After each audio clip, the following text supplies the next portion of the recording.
Good afternoon, ladies and gentlemen. We're about to start Plenary Session 7 shortly. Thank you.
Welcome back, everyone, from lunch. I hope you are suitably re-energized for an afternoon of yet more invigorating sessions where we shall come up with solutions, particularly financial solutions to solve the plastic pollution problem.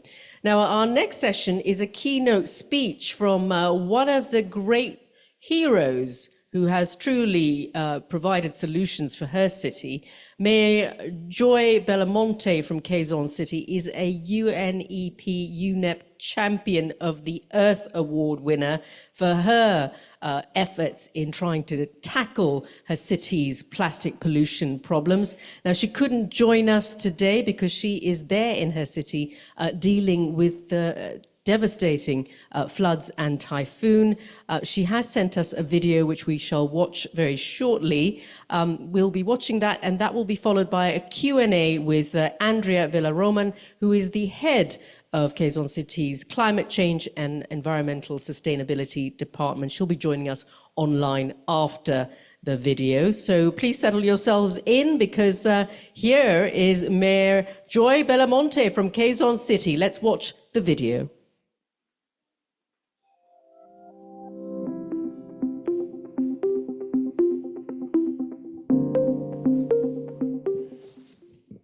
Greetings from the Philippines. It is an honor to join today's discussions, even right from home. Thank you very much to UNEP for the opportunity to share our journey and contribute to a sea of solutions in a bid to end plastic pollution. In the animated film Isle of Dogs, there is a striking depiction of how waste, specifically plastic, can take over our world. Set in the futuristic Japanese city of Nagasaki, the film introduces us to Trash Island, a desolate wasteland where society's waste, predominantly plastic, has accumulated to catastrophic levels. While this might seem like a fictional exaggeration, the reality we face today is not that far removed from this bleak narrative. In fact, there is a very real imagery we can refer to: the Great Pacific Garbage Patch, discovered by an oceanographer named Captain Charles Moore in 1997. In his quest to yacht across the Pacific, Captain Moore found himself face to face with what was called the world's largest landfill. It was an accumulation of plastic garbage right in the middle of the ocean, estimated at 100 million tons, or twice the size of the US state of Texas. From then on, Captain Moore has been actively involved in marine research, with emphasis on how plastic waste is affecting our oceans. He puts it aptly: only we humans make waste that nature cannot digest. Despite earnest efforts of advocates and experts, his realizations continue to ring true, as they did in the middle of that voyage nearly 3 decades ago. Even in its enormity, what he found was just a fraction of the problem. Once hailed as a marvel of modern science, plastic has now become one of the greatest threats to our planet. What was once a symbol of progress has transformed into an environmental crisis that we can no longer ignore. Across the globe, plastic waste is piling in our oceans, landfills, and even our communities. The world produces and consumes 430 million tons of plastic every year. Over here in the Philippines, we generate over 2.7 million tons of plastic waste annually. Unfortunately, this is hardly a surprise, as plastic is present in most aspects of our daily lives. As mayor, I lead Quezon City, the most populous place in the Philippines. I'm one of more than 3.2 million people who call it home. And as an urban capital, we share our spaces with countless others who gravitate to our city to study, work, access government services, and conduct their business. I have lived here for most of my life, witnessing a great deal of changes, among them the growing strength of typhoons that hit our country each year, the increasing volume of rain that weather disturbances bring, and the rising level of flooding that we face as a consequence not only of the rapidly changing climate, but of our dependence on plastic. I took the helm of our city government, keen on putting sustainability and environmental stewardship at the forefront of our life as one city. I knew that this was going to be an enormous task. I knew that changing our people's reliance on plastic would take more than just a set of policies. The heavier work required a change in our people's everyday practices. Local governments may not have the sweeping authority of national or global organizations, but we possess something equally powerful. We are closest to the people. We are in the best position to understand the needs of our communities and to introduce measures that can make an immediate impact. This is why we are asked to bear in mind that sustainability will only make sense when we implement it alongside efforts to improve the living conditions of the public that we serve. In our country, single-use plastics, particularly sachets, have become integral to the lives of many Filipino families because it allows them to buy household products in increments, matching their meager budgets. But this convenience comes at a steep cost to our environment. So, in order to encourage a change in this practice, we have crafted sustainable alternatives that seamlessly fit into the daily lives of our citizens. For instance, we set up refilling hubs in our sari-sari or community stores, where residents can bring their containers when buying everyday household items like detergent and dishwashing liquid. This initiative not only reduces plastic waste, but also supports local micro-businesses, ensuring that sustainability doesn't come at the expense of livelihoods. Soon, we will expand this program to introduce mobile refill carts, which will bring this sustainable alternative directly to people's doorsteps. Our internationally recognized Trash to Cashback program has become a lifeline for our most vulnerable communities. Incentivizing recycling at the source, residents can earn environmental points that can be exchanged for groceries or used to pay utility bills.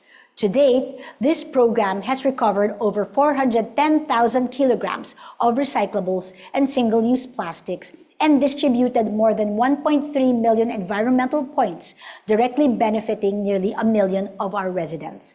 We also have a tarpaulin upcycling program, where we have taught women deprived of liberty how to repurpose used tarpaulin to create stylish, reusable bags. This has allowed them to earn their own keep while inside our women's correctional facility and prepare for their reintegration into society. Similarly, we seek to address the growing issue of textile waste fueled by fast fashion, or what is now called the new plastic. Through our Kilos QC program, we encourage everyone to be more mindful of their consumption and give new life to pre-loved clothes. Aside from reducing waste, this program directly supports our Learning Recovery Trust Fund, channeling proceeds into educational initiatives. To date, Kilos QC has supported 287 students through tutoring basic reading and numeracy skills. Now, we are expanding the program with pop-up stores in every barangay or community, led by our Youth Council or Sangguniang Kabataan, ensuring that sustainable living and social impact continue to spread throughout our community. These initiatives reinforce inclusivity as the fundamental principle that drives our strategy.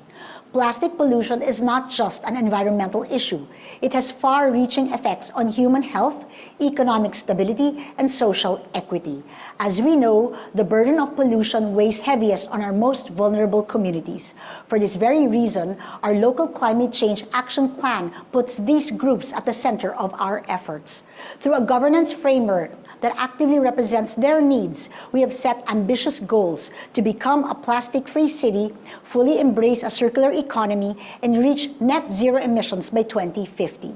Our approach to plastic pollution is holistic. We are not simply banning plastic bags. We are tackling single-use plastics from every angle. This includes phasing out disposable materials in dine-in establishments, reducing single-use packaging of amenities in hotels, and addressing plastic waste across multiple sectors. Within the city government, we have eliminated the distribution of plastic water bottles, and our events are free of unnecessary waste and plastics. Soon, we will institutionalize plastic-free and sustainable practices for all offices and employees to follow. All these programs demonstrate one undeniable truth: communities are the driving force behind their success. It is the involvement, resilience, and willingness of our people to embrace change that make these initiatives work. This proves that local governments, working closely with their communities, hold the key to solving the plastic crisis. But community action alone is not enough. To truly address the scale of the plastic crisis, we need all sectors, international, national, and local, to step up and embrace this collective responsibility. Governments, businesses, and civil society must work together to create a coordinated, unified response. International organizations must provide the framework for collaboration and accountability. National governments must implement robust policies and regulations, and local governments, like ours, must be empowered to take direct action within communities. This multi-layered approach is essential to making real progress.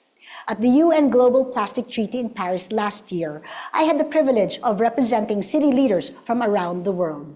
We emphasized that this crisis is far too large for any one country, city, or organization to tackle alone. It demands a unified response.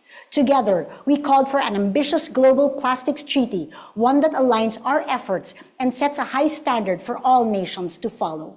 Only through such global collaboration can we effectively address the scale of this challenge. A key player in this collaboration is the business community, particularly manufacturing companies. These companies are in a unique position to drive systemic, meaningful change. By innovating sustainable packaging, adopting responsible sourcing practices, and developing efficient waste management solutions, they have the power to reshape how we produce and consume plastics. Their leadership is crucial to the success of our global effort to eliminate plastic pollution, and without their active participation, our progress will be severely limited. In this gathering, I encourage all of you to reflect on how you can be part of this movement. As former UN Secretary General Ban Ki-moon once said, we don't have a plan B because there is no planet B. This is not a challenge for one group alone. It's a responsibility that we all share, in which everyone has a vital role to play. Again, thank you, and as we say in Filipino, mabuhay tayong lahat. Wonderful. I think that truly deserves a round of applause. As you heard there, an impassioned plea from the Mayor of Quezon City, Joy Belmonte, a UNEP award winner for the Earth. Now, we are joined next by the head of the city's Climate Change and Environmental Sustainability Department, Andrea Vela-Roman, who can take a few Q&As with us. Andrea, can you hear us? Yes, I can hear you clearly. Wonderful. Well, great to have you on with us. We're so inspired by what your mayor has said in her address to all of us here at UNEP, here in the UN in Bangkok. So let's start a little bit with, we've heard those really ambitious, pragmatic initiatives that were put in place by Quezon City. But let's talk a little bit about the role of course, local authorities in helping address global environmental threats such as pollution. How crucial has that role been, and how much of a leader is Quezon City in the Philippines? Well, we have started our journey towards plastic waste reduction early on. It was in 2012 when we started regulating the use of plastic bags in our shopping malls, in our supermarkets. So from stating a regulation that requires the payment of a green fund or a plastic recovery system fee, we moved towards banning them a few years after.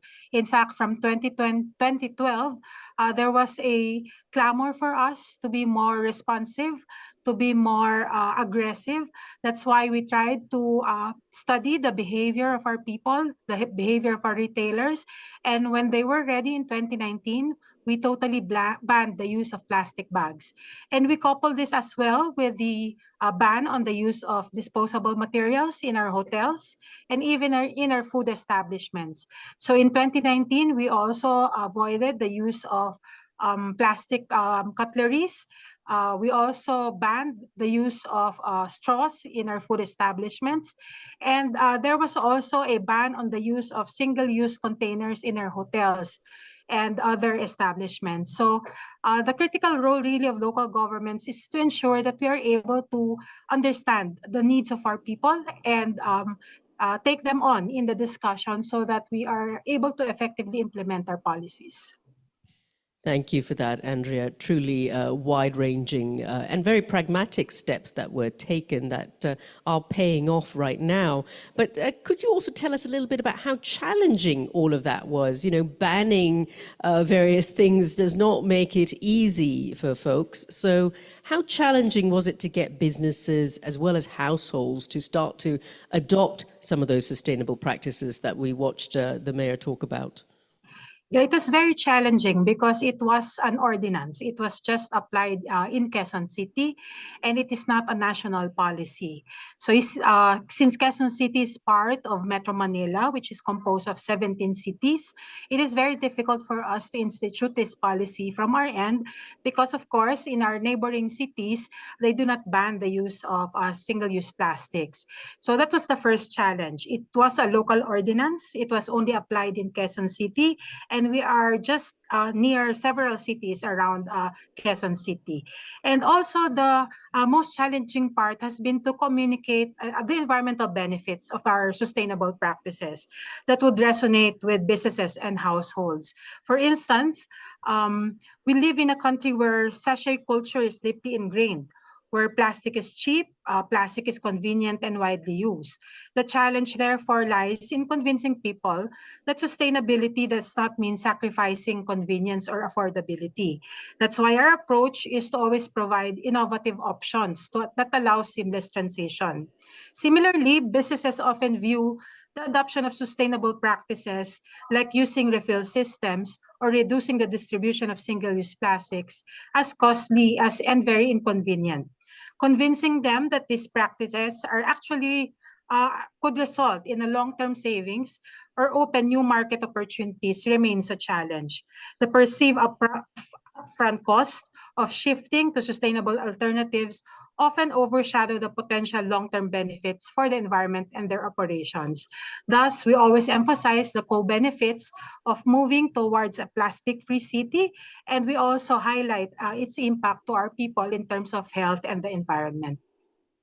That's wonderful to hear. But what kind of support do you need in order to enact some of those changes that you have done? What more support do you require? Well, behavioral change really is a very difficult process. That's why we have implemented extensive information campaigns from the ground up to the business level, and even all the sectors that will be involved in its implementation. We have engaged a lot of enforcement teams, starting even with our police enforcers. We allow them to serve as our enforcers on the ground, and we also make sure that our vulnerable communities, those that rely so much on the sachet waste that are being produced, that they are incorporated in our formal solid waste management system. I think the most important challenge that we have to hurdle now is to also involve the manufacturing companies. It's no longer viable that we only rely on recycling at this point. It's really rethinking how we package our food products, the different products that we sell to the community, and making sure that we implement a just transition as well. That's why our programs are mostly community-based. Our engagements are also community-based. We rely so much on the stakeholders and the community leaders so that they can be champions as well in implementing our program. Well, that's wonderful to hear. And I'm going to open it up to the floor now, because you have shared with us some of the real crucial steps that Quezon City has implemented. If there are any questions in the audience for Andrea, please put up your hands. Nope, no one's here. Anyone online listening in with chat on the chat box? Okay, wonderful. Well, Andrea, it's been, there's just one hand that's just gone up as I was going to say thank you, the lady in the yellow jacket. Thank you. And please tell us who you are and ask your question. Good afternoon, Miss Andrea, and good afternoon, everyone. I'm Shermine from Gaia Asia Pacific, and our office is based in Quezon City. It's actually right behind the Quezon City Hall. You talked about the initiatives that you are doing in Quezon City, and I can say that they are actually working. And one of the things that we really do appreciate are the policies and the bans on single-use plastics, especially in establishments and food establishments and hotels. And because of these bans, it's even the difficult to engage fast foods are actually serving their food in reusables now. My question would be on one of the things when we did an interview with the Quezon City officers, one of the things that we noted was that while the policies actually worked, one of the loopholes that we saw and they saw as well is that while there is a ban on the establishments, when the for takeouts, they still needed to use SUPs. And so I was wondering what kind of mechanisms you're thinking about to implement, to maybe better improve on the policy on SUP ban. That's one. The second would be on upscaling the reuse systems that are already in place in Quezon City. I would really want to, I'm sure that some of the cities that are interested in doing these things as well would know how to scale up these initiatives that you have. Thank you. Thank you, Andrea. I hope you heard all of that question. Any response? Yes, okay. Perfect.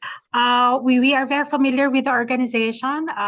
As mentioned, their office is just behind our office in City Hall. So in terms of the single-use ban, policy for takeout items, especially for fast food chains. We're now implementing a by request protocol, meaning when somebody asks for takeout items, we advise our frontliners, the cashiers, to ask whether the customers would need plastic spoons and forks, plastic cutleries, and all the other condiments that are distributed in plastic. So what we learned is really some of them really do not need it. They do not need the sachets of ketchups and condiments that we normally get when we take out our food. So this has been very effective. It has generated a lot of savings also for these food chains. And even for our food deliveries, we have several of those that's on GrabFood, Panda, and a lot of food deliveries that are being done by our fast food chains. So it's the same policy that we try to encourage, that it should be a by request protocol for all single-use plastic and disposable materials. Insofar as the second question on how we will be able to upgrade or improve on the refill system that we have been piloting in Quezon City, we're actually working with Greenpeace for the development of a sachet reduction roadmap. So which means that we will be studying on the ground the different sources of sachets, the types of materials that are packaged in these small packets, and see where these items can be actually lobbied to the manufacturing agencies to introduce refill systems. So this sachet roadmap will be implemented together with fast-moving companies in order to determine which types of products would be transitioned slowly to refills, because we also realize that while we have already piloted the use of refill systems, these are for non-branded products. What we wanted are the branded ones to also engage with the community and provide their products in refill systems. Thank you for that, Andrea. Unfortunately, we seem to have run out of time, but it's been wonderful speaking to you, and so good to hear what Quezon City is doing, a real trailblazer in the Philippines and in the region in terms of the policies that you've implemented and your mayor has implemented as well. So thank you once again. A big round of applause for Andrea Villaroman. Thank you very much. Thank you, Andrea. Now, next up, we have a real treat for you, because it's so wonderful being entertained by such incredible entertainers. I'm about to introduce them next, but they are also real champions of sustainability. We have, of course, Antoinette Taus, who's an award-winning singer, actress, host. She's a real environmental activist. She's incredibly well known in the Philippines, where she is a huge star.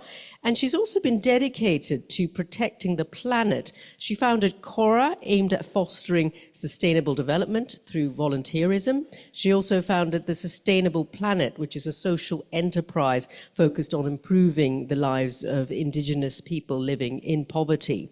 And she'll be joined by Alexander Rendell, who's an award-winning actor, currently Thailand's only first Goodwill Ambassador of the United Nations Environmental Programme, and he's an ambassador diver as well of PADI, the world's largest scuba diving organization. So please put your hands together and give them a big round of applause. They will be entertaining us next.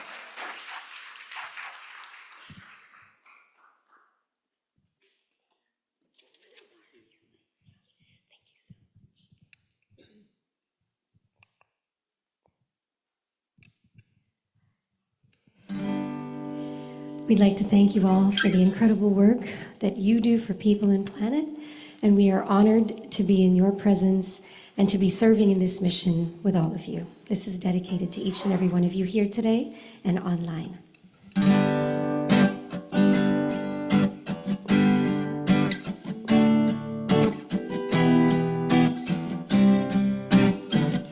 Sometimes I lay under the moon and thank God I'm breathing. Then I pray, don't take me soon, 'cause I'm here for a reason. Sometimes in my tears I drown, but I never let it get me down. So when negativity surrounds, I know someday it'll all turn around, because all my life I've been waiting for, I've been praying for the people to say that we don't want to fight no more. There'll be no more wars, and our children can play. One day, One day, one day, one day, one day, whoa, one day, one day, one day. It's not about win or lose, 'cause we all lose when they feed on the souls of the innocent. Blood-drenched pavement, keep on moving though the waters stay raging. In this maze, you can lose your way. Your way, it might drive you crazy, but don't let it phase you, no way. No way. Sometimes in my tears I drown, but I never let it get me down. So when negativity surrounds, I know someday it'll all turn around, because all my life I've been waiting for, I've been praying for the people to say that we don't want to fight no more. There'll be no more war, and our children will play. One day, one day, one day, whoa, one day, one day, one day. Here's the global goals. Eradicate poverty across the world. Zero hunger for every boy and girl. Good health, well-being, coast to coast. Quality education we need the most. Gender equality for all to see. Clean water, sanitation, clean energy. Decent work, economic growth. Industry, infrastructure, innovation. Reduced inequalities for every nation. Sustainable cities and communities. Responsible production and consumption, please. Climate action, that's the plan. Protect life below water and life on land. Peace, justice, strong institutions. Partners for the goal are the solution. 17 goals, one master plan. Data song won't change. Treat people the same. Stop with the violence, down with the hate. One day we'll all be free. I'm proud to be under the same sun, singing songs of freedom like Yo, Avio, Avio. Yeah, yeah. all my life I've been waiting for, I've been praying for the people to say that we don't want to fight no more. There'll be no more wars, and our children can play. One day, One day, one day, one day. one day. Can you sing the last line with us? Oh, One one day, one day. Just one last time, a little louder. One day. And the very last. One.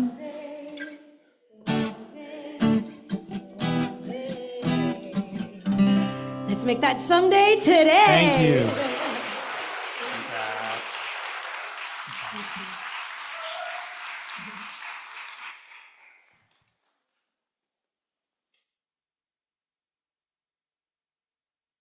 Thank you so much, Antoinette and Alex. And now we will begin with the knowledge sessions. So we have two in store for you. Knowledge session 5 on measuring marine litter as a